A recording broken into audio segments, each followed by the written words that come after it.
Halo, assalamualaikum warahmatullahi wabarakatuh. Saya Lonson Gio. Di sini saya ingin menjelaskan pentingnya komunikasi dalam suatu organisasi. Nah, di sini saya di awal menjelaskan definisi komunikasi. Nah, komunikasi secara umum. Komunikasi adalah suatu proses di mana seseorang atau beberapa orang atau kelompok atau organisasi dan masyarakat menciptakan dan menggunakan informasi agar terhubung dengan lingkungan dan orang lain. Nah, ada beberapa pendapat tentang komunikasi ini adalah dari Hemslit dan NBT. Nah, dari pendapat dia adalah komunikasi suatu proses penukaran informasi antar individu melalui suatu sistem yang biasa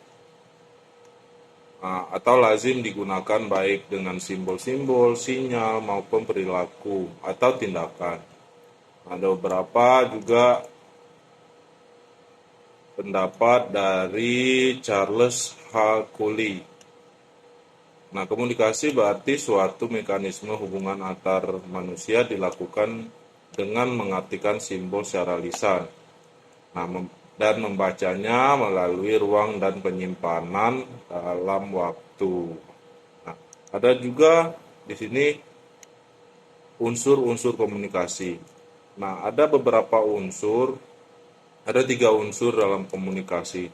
Nah, komunikator atau pengirim atau sendernya merupakan orang yang menyampaikan isi pernyataannya kepada komunikan. Komunikan bisa tunggal, kelompok, atau organisasi pengirim berita. Nah, komunikator itu bertanggung jawab dalam hal mengirim berita dengan jelas, memilih media yang cocok untuk menyampaikan pesan tersebut. Nah, meminta kejelasan pesan yang telah diterima dengan baik. Untuk itu, seorang komunikator dalam menyampaikan pesan atau informasi harus memperhatikan dengan siapa dia berkomunikasi.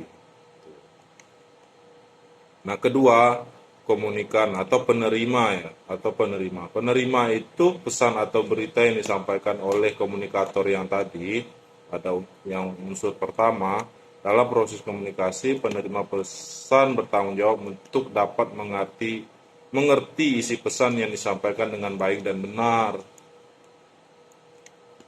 Nah, unsur yang ketiga ada saluran atau media komunikasi. Saluran atau media ini merupakan jalan yang dilalui oleh isi pernyataan komunikator kepada komunikasi dan sebaliknya. Nah, pesan dapat berupa kata-kata atau lisan, tiruan, gambar, atau perantara yang lain digunakan untuk mengirim melalui berbagai media atau channel yang berbeda seperti ada telepon, televisi, banyak sekarang seperti fotokopi, email, sandi, morse mungkin untuk di bagian pengamanan ya, di bagian pengamanan itu biasanya morse seperti TNI dalam bertugas atau lagi berperang biasanya mereka pakai sandi morse. Nah, beberapa smartphone, SMS, dan banyak lainnya. Nah, pemilihan media atau channel dalam proses komunikasi tergantung pada sifat berita yang akan disampaikan. Nah, itu unsurnya. Nah, ketiga ada tahap berkomunikasi. Tahap komunikasi ada tahap ideasi, tahap encoding, tahap pengiriman, tahap penerimaan, tahap encoding, tahap tindakan.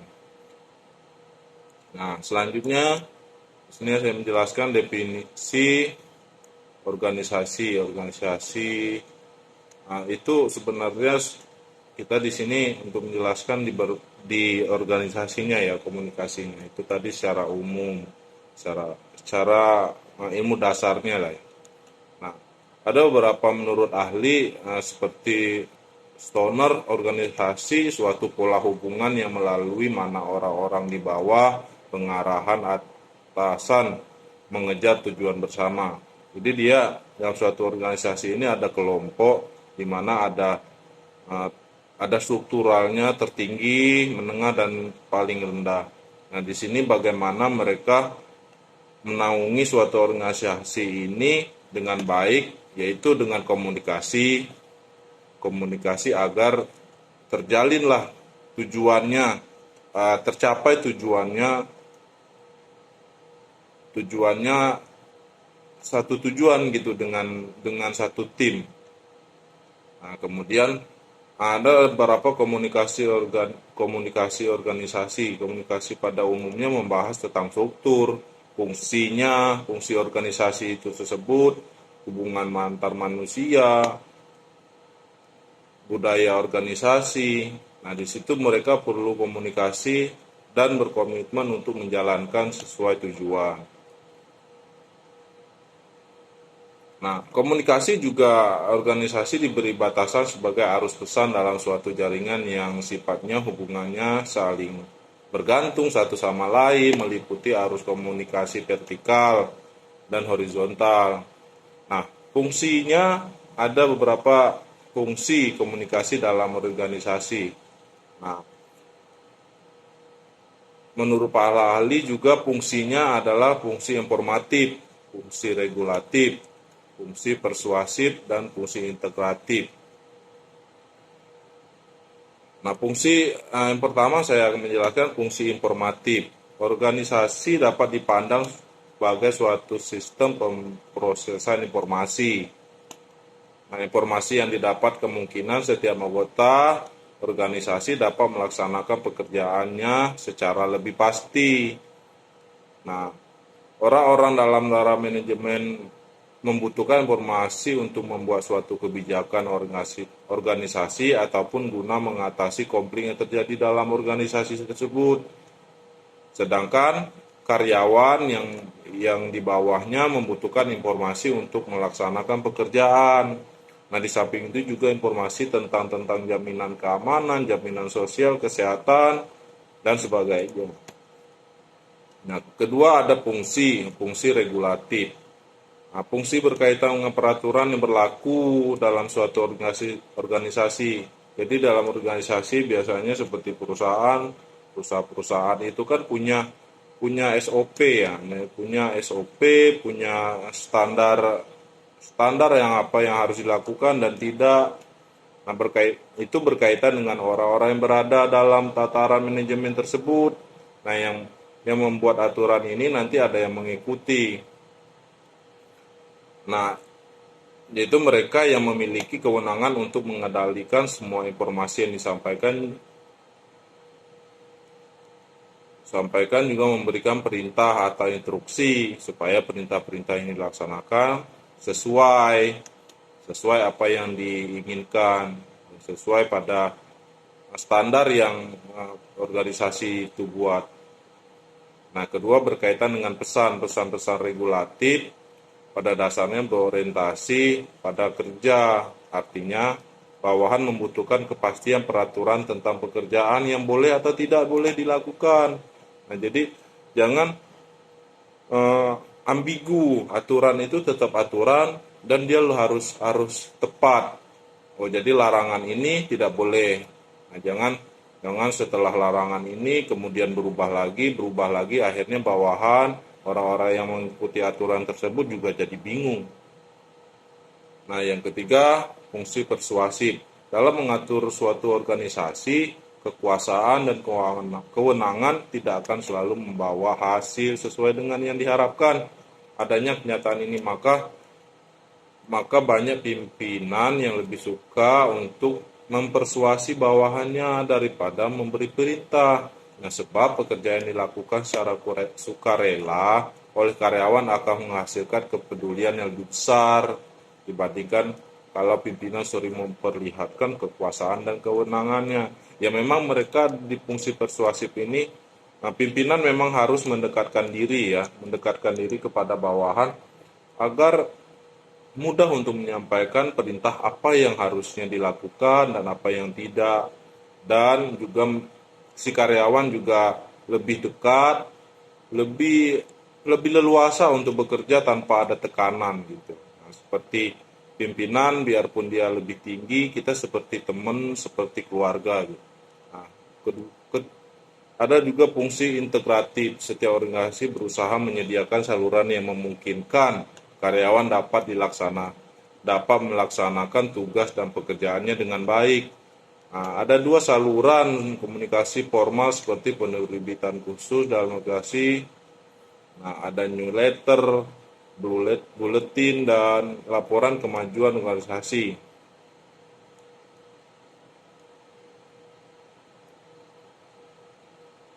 Nah, ada lagi beberapa proses komunikasi terbentuk ya dalam organisasi. Nah, yang pertama komunikasi internal. Komunikasi internal diantaranya para pengurus dan anggota dalam ruang lingkup suatu organisasi itu dalam struktur lengkap yang khas disertai pertukaran gagasan secara horizontal dan vertikal sehingga kerja organisasi dapat berjalan. Komunikasi internal itu ada 4 bagian.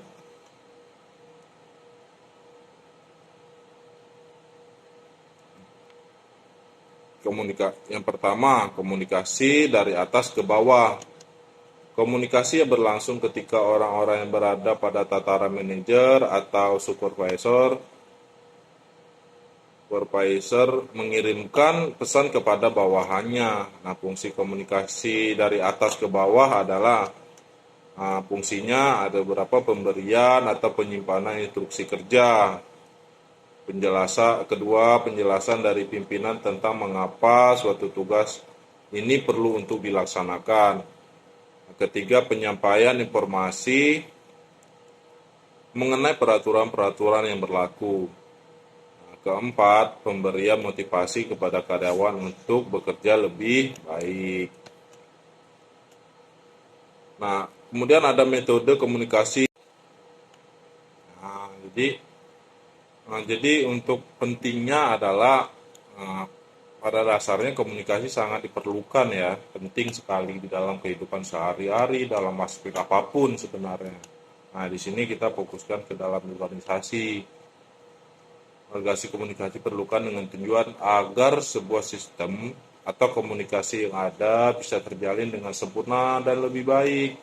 Nah, komunikasi dirumuskan sebagai suatu proses penyampaian pesan, informasi di antara beberapa orang.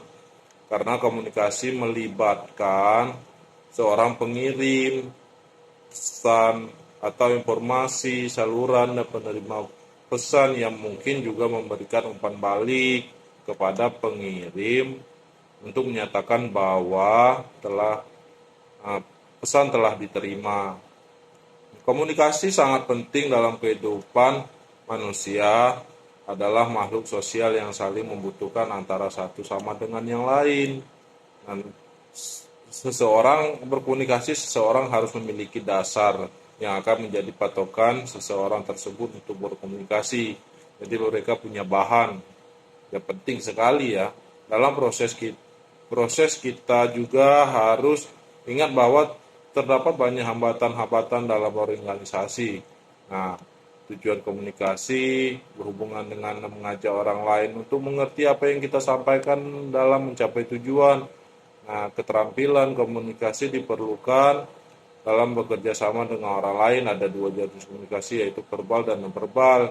Kemudian verbal atau tertulis, dan komunikasi non-verbal adalah bahasa gerak tubuh.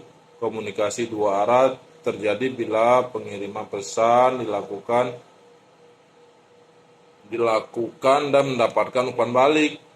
Seseorang dalam berkomunikasi pasti dapat merasakan timbal balik antara pemberi informasi serta penerima informasi, sehingga terciptanya suatu hubungan yang mutualisme antara keduanya. Terima kasih. Nah, semoga bermanfaat ya.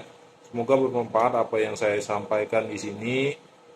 Semoga juga berkomunikasi dengan baik di dalam organisasi itu juga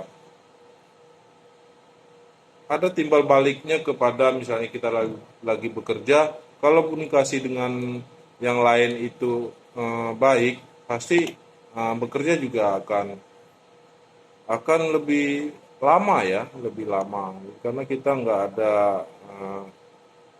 ada selek antara teman-teman di kerjaan gitu. Terima kasih, semoga bermanfaat. Assalamualaikum warahmatullahi wabarakatuh.